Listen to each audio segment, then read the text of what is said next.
깎아지른 듯한 한 절벽. 그 절벽들 사이에서 자신을 쫓아오는 사람들을 베어내는 한 남자. 의천맹 소속 살수였던 천하진은 무슨 이유로 도망가고 있는 걸까요? 수많은 사람들은 각자의 무기를 들고 하진을 공격하는데 뛰어난 무공을 지닌 하진은 손쉽게 그들을 베어냅니다. 심지어는 다같이 협공한 사람들을 놀라게 하는데 그들의 검 위에 균형을 잡고 서있기까지 하네요. 그리고는 더 볼 것도 없다는 듯이 다시 검을 휘두르는데 순식간에 쫓아오는 모든 이들을 베어냈습니다. 하지만 사랑이라 불리는 하진을 쫓아오는 수많은 이들. 하진은 쉴 새 없이 많은 사람들을 상대해야만 했죠. 그렇게 낮이 지나고 협곡에는 밤이 찾아오는데요. 협곡에는 온몸에 피를 묻힌 채 걸어가는 하진이 있었습니다. 하진은 기력을 다했는지 피를 토하며 쓰러지는데 그럼에도 그는 다시금 뛰어가기 시작하죠. 조금만 더 가면 자신의 안가에 도착해 기력을 회복하리라 마음먹습니다. 그때 하진을 덮쳐오는 검은색 인형. 하진은 가까스로 그의 검로를 피해 몸을 던지는데 나무를 손쉽게 뚫어내는 검기를 보아 꽤나 수준이 높아 보입니다. 중원남부 최강의 암살자였던 사군이었죠. 그렇게 사군과 자웅을 겨루는 하진인데요. 아무리 사군이어도 사랑이라 불리는 하진에게는 역부족이었죠.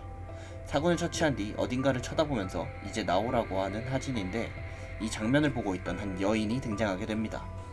한편 사랑이 지나온 길을 쫓고 있는 한 무리의 사람들. 하진이 처치한 이들은 철혈성의 고수들이었던 것 같네요. 노인은 비호왕의 기운을 쫓으라며 그곳에 하진이 있다고 소리칩니다. 여인과 마주한 하진, 무언가 긴장감이 감도는데요. 사실 이 여인의 전체가 바로 비호왕, 엄청난 살인마였죠. 첩첩산중이라고 다시금 비호왕과 싸울 준비를 하는 하진. 비호왕은 하진에게 구파의 무공을 배웠냐면서 물어보는데 하진에게 구파의 무공을 알려준다면 살려준다고 말을 하죠. 하지만 얕은 잔꾀에 넘어가지 않는 하진입니다. 그런 하진에게 혈고 때문이냐며 묻는 비호왕. 하진이 속했던 의천맹은 사람들을 혈고로 조종하고 있었던 것이죠. 그러면서 자신은 혈고 정도는 손쉽게 제거해줄 수 있다고 하는데 하진은 이미 혈고를 없앴던 몸이었습니다. 그러면서 비호왕과 싸울 준비를 하는데요. 비호왕은 자신의 속내를 꺼내면서 하진을 덮쳐갑니다. 그렇게 부딪히게 된 두 사람. 하지만 이미 기운이 쇠했던 하진은 비호왕에게 손을 찔리게 되고 비호왕의 손톱은 하진의 팔을 뚫어버렸죠. 뒤이어 도착한 하진을 쫓던 백의의 노인.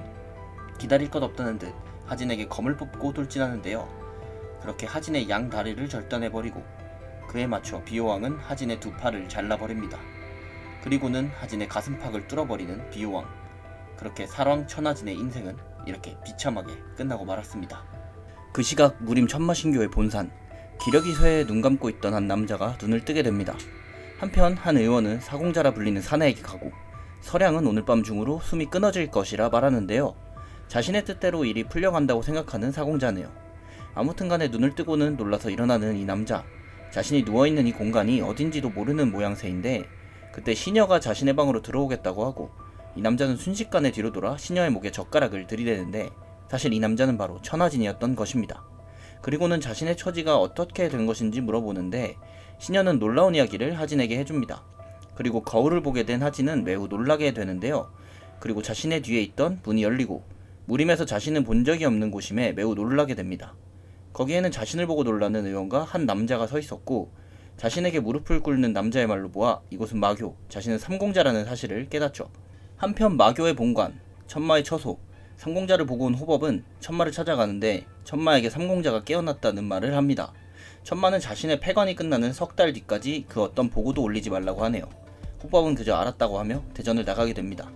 천마신교는 수천 년의 무림 역사에서도 최악의 무력 집단이었는데 그 중에서도 천마는 역병과 전쟁 이상으로 취급받고 있었죠. 하진은 그런 마교의 서량으로 다시 새로운 삶을 살게 된 것입니다.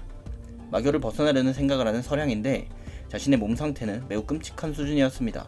몸 상태를 살펴보고자 가부좌를 틀고 왔는 서량. 기경팔맥이 엉켜있는 것을 보고는 다시금 무공을 쌓기로 하는데 자신의 무해공으로 몸 안의 탁기를 없애기 시작합니다. 그렇게 다시 자신의 실력을 되찾고 있는 서량이었죠. 한편 자신이 있는 이곳은 굉장히 조용했는데 자신을 찾는 이라고는 의원들이거나 저번에 봤던 시녀 앵화를 제외한다면 아무도 없었습니다. 전생의 서량은 매우 쓰레기였다는 것을 실감하네요. 그렇게 마교에서 다시 태어난 지 석 달이 지나고 그간 단련을 통해 몸 상태를 끌어올린 서량. 이제는 연무장이 남아나지 않을 정도였습니다. 하지만 서량은 이곳을 벗어나 자유를 되찾고 싶은 마음뿐이었죠. 그때 밖에서 자신을 찾는 듯한 소리가 들리고 앵화가 막아서 보는데 무언가 때리는 소리가 들립니다. 그리고는 문을 열고 들어오는 한 여인인데 자신과 꽤나 가까운 사이로 보이는 듯한데요. 대체 무슨 상황인지 모르는 서량은 자리를 피하려고 합니다. 하지만 나가려는 서량의 앞을 막아서는 누군가, 여자가 데려온 무사들로 보이는 거구들이 막아서는데요. 힘으로 이곳을 벗어나는 것은 불가능하다고 생각한 서량. 환복하고 오겠다면서 우선 자리를 피하는 데 성공합니다. 밖으로 나온 서량은 앵화에게 기억을 잃었다며 여자에 대해 묻고, 여인은 적사가의 자제 홍여린으로 사공자의 여동생이라는 걸 알게 됩니다. 그리고 서량은 뺨을 맞은 앵화를 걱정해주는데 평소와는 다른 서량의 태도에 정말 미친 걸로 생각하는 앵화입니다. 아무튼 다시 방으로 들어온 서량, 평소와는 다른 모습에 이상하게 생각하는 홍여린입니다. 그리고는 자신들이 맺었던 계약서를 꺼내는데요. 이상하리 많지 많은 빚이 서량에게 쌓여 있었죠. 계약서를 보고서는 사공자의 계략임을 깨닫는 서량, 어린 것들이 역겨운 짓거리들을 한다고 생각하고는 홍여린이 쓰자고 하는 각서를 쓰자고 하는 서량인데, 그리고는 함부로 입을 놀리면서 나가는 홍여린, 그런 여린에게 참지 못하고 한마디 뱉어버리는 서량입니다. 그리고는 호위대장을 불러오라고 하는데요. 호위대장에게 자신은 교주전으로 갈 것이라고 명합니다. 그리고는 여린에게 적사가에도 연통을 넣으라 하는데요. 여린은 이 사실을 교주가 알게 되면 무사하지 못한다고 합니다. 그러거나 말거나 여유롭게 밖으로 나가려고 하는 서량이네요. 결국 여린은 서량에게 자신이 어떻게 해야 하냐며 지고 말았습니다. 서량은 여린에게 자신의 손으로 직접 계약서를 찢으라고 하죠. 한편 그 시각 천마가 있는 교주전. 천마는 폐관을 마치고는 교주전으로 복귀해 있는데요. 그런 천마에게 서량의 독대를 이야기하는 호법. 그런 호법에게 천마는 삼공자를 판마정으로 안내하라고 하죠. 이제는 온몸이 전부 회복된 서량. 의원은 이제 침술 대신 정강탕을 주겠다고 하는데 뭔가 꺼림칙한 느낌이 드는 서량입니다. 아무튼 간에 며칠 전 자신의 요청으로 교주를 보게 된 서량인데, 그때 마신궁에서 서량에게 연락이 왔다고 하는 앵화. 그렇게 마차를 타고 교주를 만나러 가는 서량입니다. 도착한 서량 앞에는 끝이 보이지 않는 엄청난 높이의 계단들이 보이고, 당연히 이 상황을 알 수 없는 서량은 어리둥절해하죠. 아무튼 전령과 함께 계단을 오르기 시작하는 서량. 이 주변을 초고수들이 둘러싸고 있는 것을 보아 중요한 장소임은 틀림이 없어 보입니다. 그렇게 한 철문 앞으로 도착하는데 철문을 열고는 안쪽으로 들어가라고 합니다. 철문의 안쪽은 상상하기도 힘들었던 꽃밭이 펼쳐져 있는데 각종 동물들도 뛰어노는 천국과도 같은 곳이었죠. 그리고 길의 끝 정자에서 기다리고 있는 한 사람, 그 사람에게로 걸어가는 서량입니다. 교주로 추정되는 사람을 떨리는 마음으로 보는데 젊고 잘생긴 청년이 술을 마시며 기다리고 있었습니다. 한편 철문 밖에서는 들어간 서량에 대해 이야기하는데 교주 이외에 철문 안쪽으로 들어간 사람은 단 2명뿐이었다고 합니다. 한 번은 교주의 첫 번째 제자였다고 하는데 그는 안에서 전신이 갈갈이 찢긴 채 죽어 있었다고 합니다. 두 번째는 마교의 총군사로 서열 2위의 남자였죠. 그리고 오늘 세 번째로 열린 판마정의 문이었습니다. 그 시각 교주에게 예를 올리며 인사하는 서량, 그런 서량에게 술을 권하는 교주입니다. 두 손으로 잔을 받으며 굳어있는 서량이네요. 교주는 자신을 왜 보자고 했는지 서량에게 물어보고 서량은 바보같이 밖으로 나가고 싶다는 말을 해버립니다. 그러더니 교를 나가겠다는 말을 하는 것이냐는 교주. 서량은 당황해서 그저 바람을 쐬고 싶다고 하는데요. 술잔을 가루로 만들고 벌떡 일어나는 교주입니다. 제자의 도리를 할 것이라면 그따위 몸으로 나타났으면 안 되었다고 하는데, 그러더니 획 돌아서며 자리를 뜨는 모습. 서량에게는 이만 돌아가 있으라고 말을 합니다. 그리고는 무언가를 생각하는 듯 정자에 가만히 서 있는 교주네요. 다시 교주전으로 돌아온 천마 이천상. 호법을 불러 술잔을 받게 한 뒤 이야기를 하는데 삼공자에게 그간 무슨 일이 있었냐고 물어봅니다. 천마가 본 서량은 이전과는 다르게 죽음을 이해하고 있었다고 하죠. 사실 판마정은 말을 판별하는 진법이었는데 교주의 의지에 따라 상대를 죽여버릴 수도 있는 진법이었습니다. 그리고 서량을 고중림으로 보내겠다고 하는데 바람쐬기 안성맞춤인 장소라고 이야기하는 교주입니다. 그렇게 고중림으로 향하게 된 서량, 그의 앞을 한 사람이 막아서는데요. 호법원에서 서량의 호위로 붙여준 사람이라고 합니다. 자신을 마동필이라고 소개하며 인사를 건네는데요. 한편 서량은 자신이 마교에서 자신의 의지로 나갈 수 없음을 깨닫고 방법을 바꾸어 자신이 강해지기로 마음먹습니다. 아무튼 고중림에서는 동필 덕에 편하게 가겠네요. 고중림에서 자신의 무공을 수련하는 서량. 환생하기 이전 자신의 경지는 4단공의 끝자락이었는데 서량의 몸으로 벌써 4단공을 넘보는 경지에 이르는 것입니다. 거기다 탁기를 정화시키는 정화진결마저 저절로 사용되는 몸. 예전 자신의 무의를 오래지 않아 다시 얻을 수 있을 거라 자신합니다. 고중림 진입 닷새 만에 온몸에 기운이 넘쳐나는 서량. 동필의 호위 덕에 식사 걱정은 없었고 자신들 말고 아무도 없었기에 잠도 잘 잘 수 있었죠. 재능이 넘치는 서량의 몸으로 무공을 점점 끌어올리는 모습입니다. 그때 무언가의 기척을 느끼는 동필. 중림 사이에서 번쩍이는 빛이 나오는데요. 그때 서량은 생전 자신의 무공들을 전부 되찾았었고 궁금한 게 있던 서량은 동필을 찾는데요. 동필에게 자신이 볼 수 있는 마공 비급을 전부 구해달라고 합니다. 동필은 서량의 말을 호법에게 전달하고 서량이 기억에 손상을 입은 게 아니냐고 말을 하는데요. 호법은 그저 보필만 잘하라고 하고는 여러 비급들을 줍니다. 그리고 교주가 서량을 고중림에 보낸 이유를 궁금해하는 호법입니다. 고중림은 천마신교가 자리잡기 이전부터 있던 마림, 연이 닿는 자에게는 최고의 선물을 주지만 그렇지 않는 자에게는 죽음의 구렁텅이로 끌고 가는 곳이었죠. 한편 동필은 수많은 마공 비급들을 가지고 돌아오고 그중 3권의 책은 사흘 뒤에 반납해야 한다고 말하는데요. 이유는 마교의 10대 절기였기 때문입니다. 아무튼 충성심을 보이는 동필과 부담스러워하는 서량입니다. 사실 천하진의 암영기는 무리에 손꼽히는 절기였는데 마공은 공격에 치중된 파괴력을 중시하는 무공, 살수의 무공과는 통하는 면이 있었던 두 무공이죠. 무공을 공부하다가 무해공으로 휴식을 취하는 서량, 그때 누군가가 접근하는 기척을 느끼는데요. 그 무언가가 갑자기 자신을 공격해옵니다. 그것은 사람이 아닌 괴물과도 같았는데요. 마치 닭처럼 생긴 엄청나게 큰 괴물이었던 것이죠. 처음 보는 광경에 당황하는 서량, 괴물 닭의 공격을 간신히 피하는데요. 심지어는 음공까지 사용하는 모습을 보여줍니다. 그때 무기들을 조달해 돌아오고 있던 동필, 어디선가 풍겨오는 짙은 혈향을 맡게 되는데요. 혈향이 풍겨오는 방향을 쳐다보고는 서량에게 무슨 일이 생긴 것을 직감합니다.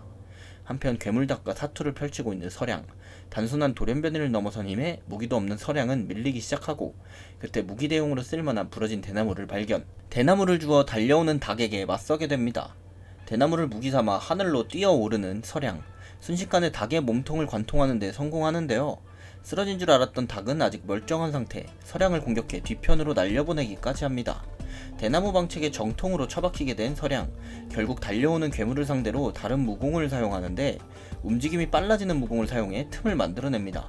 그렇게 괴물닭의 안쪽으로 파고드는 서량, 괴물닭의 심장의 위치를 알아내게 되고 다시 주워든 대나무창으로 괴물닭의 심장을 공격합니다.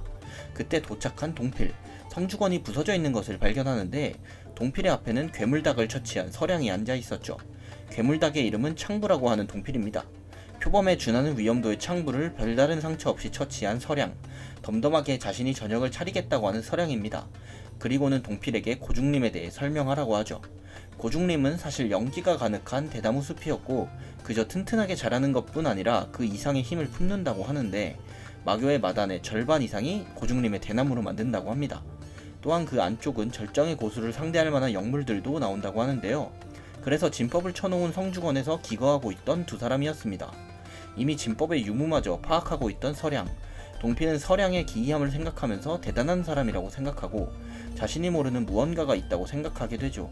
한편 서량은 자신의 무공과 마공을 결합시키려 하고 그렇게 더욱 강해지는 방법을 터득하고 있었습니다. 혼자서 방에 들어가 무공을 연구한 지 열흘이 지나고 열흘 동안 새로운 마공을 만들어내게 된 서량, 결국 자신이 원하는 대로 강해지게 되었네요. 새로운 암영진마공을 창안해내는데 성공하는 모습입니다. 조용한 고중림, 쿵쿵대는 소리가 울려 퍼지고 화가 잔뜩 나서 달려오는 고릴라 괴물, 그런 괴물을 단칼에 베어버리는 동필입니다. 그리고 서량에게 오늘은 이만 돌아가는 게 어떻냐고 하는데 고릴라 괴물인 성성이 떼가 오고 있었기 때문이죠. 하지만 새 마공을 완성하기 위해 성성이 떼를 상대하려는 서량, 암영진 마공을 사용해 성성이 떼를 상대하는데요. 그 시각 호법의 고고를 듣는 천마교주, 삼공자에게 다른 마공 비급을 건네준 사실을 눈치채는데 호법은 즉시 천마에게 엎드리며 용서를 구하고 교주는 호법의 선택을 존중한다는 말을 합니다. 한편 동필과 함께 성성이를 사냥하고 있는 서량, 그저 암영진 마공의 성취만을 생각하고 있는 듯한데요. 그때 성성이와는 다른 무언가가 동필에게 돌진하고 순식간에 동필을 뒷발로 차버리는데요. 동필을 쓰러뜨린 뒤 서량에게 다가오는 괴물, 절대 방심해서는 안 될 괴물이라고 생각하는 서량인데 처음부터 전력을 다해 상대할 생각을 합니다. 그렇게 말괴물과 전력으로 부딪히는 서량, 힘을 못 견디고 뒤쪽 대나무 숲에 처박히는데요. 생각보다도 더 강했던 말괴물의 힘에 놀라고 자신의 오른팔이 부러져 있는 걸 확인하고는 더욱 놀라게 됩니다. 그런 서량을 공격하는 말괴물, 위기의 순간 누군가가 말괴물에게 검을 던지며 막는데 바로 쓰러졌었던 동필이 서량을 위해 주의를 분산시킨 것이죠. 그렇게 죽어라 달려서 도망가는 동필, 만들어두었던 함정 위로 높게 뛰어오르는데 짐승답게 아무 생각 없이 따라오다가 함정에 빠지는 말, 안에 있던 죽창에 몸이 꽂힌 채 쓰러지게 됩니다. 함정을 살피면서 한숨을 몰아쉬는 동필인데요. 함정을 빠져나오면서 다시 동필을 공격하는 말괴물, 그렇게 동필은 죽음의 위협을 느끼는데요. 그 순간 검을 가지고 온 서량이 말의 목을 베어버립니다. 다시 한번 동필의 목숨을 구해주는 서량이네요. 8개월 후 천마신교의 호법원 1조장 이군성은 잠시 쉬고 있었는데 이조장 기양과 대화를 나누기 시작합니다. 그리고는 사공자의 출신인 마검가에 대해 이야기하는데 교주가 더 이상의 제자를 들이지는 않을 것이라 말하며 무공을 잃은 삼공자의 자리가 위태로울 것이라 말하는데요. 군성은 때문에 동필을 같이 보낸 것이라며 말을 아낍니다. 그때 누군가가 호법원에 왔다고 하는데 이들이 얼굴을 보자 반가워하는 이의 정체는 바로 서량과 함께 있던 동필이었던 것입니다. 동필에게서 뿜어져 나오는 살기를 느끼는 두 사람. 동필은 부탁한 약초를 받아 다시 길을 떠나는데요. 두 사람은 고중림에서의 삶이 평탄치는 않을 것이라 생각하죠. 하지만 동필을 믿는 두 사람이네요. 한편 약초를 구해 다시 고중림으로 돌아가는 동필인데 중림 사이에서 무언가의 기척을 느끼고 괴물이 나온다면 단칼에 베어버리려 준비를 하는데요. 기척의 정체는 바로 서량이었죠. 괴물말인 녹촉을 사냥에 끌고 오고 있는 서량. 이제는 혼자서도 녹촉을 무리 없이 사냥할 정도의 실력을 얻은 서량입니다. 서량은 동필에게 이제는 시간이 부족하다고 하는데 이곳에 농축된 연기 때문이라고 말하는데요. 부러졌던 팔이 일주일 만에 나았다고 하는 서량. 짧으면 2달 안에 연기가 가득 차 몸이 터질 것이라고 합니다. 그리고는 바람 쐬기 좋은 것이었다며 나갈 준비를 해야 한다고 하는데 고중림의 신부로 들어갈 준비를 합니다. 그렇게 밤이 깊어가는 성주건이네요. 한편 그 시각 막연의 다른 전각, 사공자는 목욕을 하고 있었는데요. 교주에게서 서량이 고중림으로 향한 걸 들은 사공자. 교주는 제자들끼리 칼을 겨누고 있음에도 신경 쓰지 않는 모습. 그런 교주의 입에서 서량의 이야기가 흘러나오고 이에 서량을 처치할 계략을 짜려고 하는 사공자입니다. 동필은 서량에게 자신이 구해온 약초를 내놓고 제탁초의 사용처가 궁금했지만 그저 쓸 데가 있다고 하는 서량. 다시 구해올 수 있냐는 말에 동필은 어렵다며 설명을 하는데 전강탕에 제탁초가 들어간다는 말을 들은 서량. 자신이 3달 동안 먹었던 게 전강탕이라는 걸 떠올리고 이는 피폐해진 몸에는 치명적이라는 걸 생각했죠. 그리고 자신이 맞았던 침에 대해서도 묻는데 동필은 역시 침에 대해서도 알고 있었고 역시 의원에 대해 뭔가 의구심이 드는 서량입니다. 그리고는 이래 배우에 사공자가 있음을 눈치채는데요.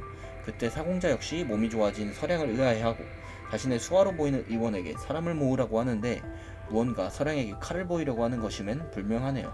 한편 고중림의 심층부로 향하겠다고 하는 서량. 그런 서량을 막아보는 동필인데요. 서량은 자신에게는 재주가 있다면서 나가는데 동필은 입구에서 서량의 앞을 막아서고 결국 고중림의 심층부 입구까지 동행하게 된 동필입니다. 그렇게 연기가 가득한 고중림 심층부에 도착하는데 악취를 맡고는 무언가를 발견하는 동필. 괴물들의 시체가 주변에 쌓여 있었는데요. 심지어는 고중림에서 가장 강하다는 비유라는 뱀의 시체도 있었죠. 하지만 몸에는 상흔이 없는 이상한 시체. 주변의 영죽들 역시 모조리 마르고 갈라져 있었죠. 그때 어디선가 서늘한 바람이 불어오고 있는 것을 느끼는 서량. 고중림의 안쪽에서부터 불어오고 있었는데요. 동필에게 혼자 들어갈 테니 기다리라고 합니다. 그렇게 만류하는 동필을 뒤로하고 걸어가는 서량. 한편 교주전에서 이천상은 무언가를 느끼고 어째서 나타났냐며 시랑이라 불리는 괴물과 대화를 하는데 시랑은 기운을 천상에게 뿜어내죠. 대호법을 부른 천상은 서량과 동필에 대해 물어보게 되는데요. 교주에게 상세하게 말해주는 대호법. 시랑의 일은 서량과 관련이 있다고 생각하는 천상입니다. 온몸에 기를 두른 채 바람을 가르고 전진하는 서량. 마치 교주를 만난 판마전과 비슷한 느낌이었는데 마귀를 둘렀음에도 내상을 입을 정도의 연기였죠. 더는 버티기 힘들었던 서량은 제탁초를 사용하려 하고 그렇게 자신의 비기인 은신수를 사용하는데요. 암영공의 암신유체로 바람을 지나쳐 전진하는 서량입니다. 그 모습을 쳐다보던 동필은 마치 서량이 사라진 것으로 보았죠. 그렇게 거침없이 앞으로 직진하는 서량. 돌부에라도 걸린 듯 넘어지게 되는데요. 임신유체 상태에서 돌부리에 걸릴 리가 없는 서량 살펴보는데 앙큼하게 귀여운 여우 한 마리를 보게 됩니다. 고중림의 심층부에서 세상 모르고 자고 있는 이 녀석. 그리고 마침내 서량의 앞에 영죽들이 모이고 그 영죽들의 손을 대보는 서량인데요. 엄청난 연기를 느낄 수 있는 서량입니다. 영죽 하나만 가져가기 아까워하는 서량. 죽순을 발견하고 아쉬운 대로 죽순이라도 냅다 뽑으려고 하는데 그 힘을 줘 죽순을 땅에서 뽑는 그 순간 자고 있던 귀여운 여우가 눈을 뜨게 됩니다. 생각 없이 죽순 먹방을 찍고 있는 서량. 이제는 영죽을 가져갈 생각을 하는데 우선 검으로 내려쳐보는 서량인데요. 힘을 줘 내려침에도 전혀 미동이 없는 영죽. 아무리 베어내려고 해도 벨 수가 없었는데요. 기필코 베어내겠다면서 마공을 시전하는 서량. 순식간에 영죽의 마공으로 검을 휘두르는데 그렇게 깔끔하게 잘려나가는 영죽입니다. 영죽의 강도를 보고는 무기로 써도 되겠다고 할 정도네요. 그때 영죽을 살펴보는 서량의 옆에 도착한 여우. 기척 없이 다가온 여우에 놀란 서량입니다. 귀여워서 만지려다가 물린 건 비밀이고요. 아무튼 영죽을 들고 동필에게 돌아온 서량. 잘려진 단면을 보고는 서량의 경지를 가늠하는 동필입니다. 그리고는 자신을 따라온 여우를 쳐다보는데 여우는 뒤로 하고 무해공으로 영죽을 정화하는 서량. 그렇게 마기가 점점 정화되는 영죽인데 그 속에는 이제 마기가 빠진 진액만이 남게 되었죠. 이제 다 되었다면서 동필에게 말하는데 자신보다 동필을 먼저 챙기는 모습을 보여줍니다. 이에 감격한 동필은 충성심이 더욱 깊어지네요. 모르겠고 동필의 입에 진액을 쑤셔박는 서량입니다. 그때 무언가 쿵쿵대는 소리가 들리고 알 수 없는 많은 기척을 느끼게 된 서량. 수많은 괴수들이 움직이고 있었는데요. 바로 고중림의 모든 괴물들이 서량에게로 향하고 있던 것이죠. 길을 알고 있다는 동필에게 얼른 튀자고 하는 서량. 옆에서 새근새근 자고 있는 여우를 냅둘 수 없었던 서량은 여우를 동필에게 던져주면서 도망가라고 하는데 그리고는 기운을 끌어내 자신이 시간을 끌겠다고 합니다. 하지만 서량의 말을 들을 리가 없는 동필. 서량은 동필에게 권을 내지르는데요. 순식간에 권풍만으로 동필을 바깥으로 날려보냅니다. 그런 서량에게 돌진하는 닭괴물 창부. 서량은 기운을 담아 검을 휘두르는데 이제 창부 정도는 일격의 반으로 조각을 내버립니다. 하지만 아직 수많은 괴물들이 서량을 막아서고 이번에는 맹극이 서량을 공격하는데요. 무공을 사용해 정면 돌파해버리려는 서량. 물론 고중림의 괴물들도 만만치 않았고 급하게 마신 영주 탓에 마공의 위력이 줄어드는 상황. 괴물들의 수가 많아 밀리는 서량인데 이제는 사방으로 둘러싸고 덮쳐오는 괴물들. 한 방에 전부 쓰러뜨리고 벗어나려고 하는 서량입니다. 그렇게 폭산경을 시전하는데 밖에서 엄청난 진동을 느낀 동필. 그때 서량은 괴물들을 쓰러뜨린 채 걸어나오고 있었고 근처의 대나무들이 전부 말라 비틀어진 걸 보게 됩니다. 그렇게 길을 잃은 서량을 뒤에서 덮치는 비유. 비유의 이빨을 간신히 막아내는 서량인데 비유가 물었던 검이 무식해 부러지고 마는데요. 그렇게 비유에게 당하려고 하는 일촉즉발의 상황. 누군가가 검으로 비유의 머리통을 갈라놓고 서량을 구한 건 자신의 호위인 동필이었죠. 위기의 상황일 때 서로를 구해주는 두 사람이네요. 그때 대나무 숲이 온통 진동을 하고 그들의 앞에 나타나는 맹극떼들. 두 사람은 도망치기엔 늦었다 생각하고 괴물들을 맞섰는데 강해질 대로 강해진 이들을 막기에는 무리였던 맹극. 그렇게 천천히 괴물들을 정리나가는 두 사람입니다. 마지막 일격을 괴물에게 적중시키는 서량. 그렇게 모든 괴물들을 처리했다고 생각하는 그때 그들의 앞에 나타나는 끝없는 괴물들의 때. 그때 무언가에 홀린 듯 여우가 고중림 안으로 들어오게 되는데 한평생 자유를 꿈꿨지만 한순간 자유를 놓쳤다. 정파연합의 비밀병기 천하진, 천마신교 3공자 서량으로 전생하다. 마도전생기의 다음 내용이 궁금하시다면 네이버 웹툰 20화를 참고해주세요. 지금까지 웹툰 소환사였습니다. 감사합니다.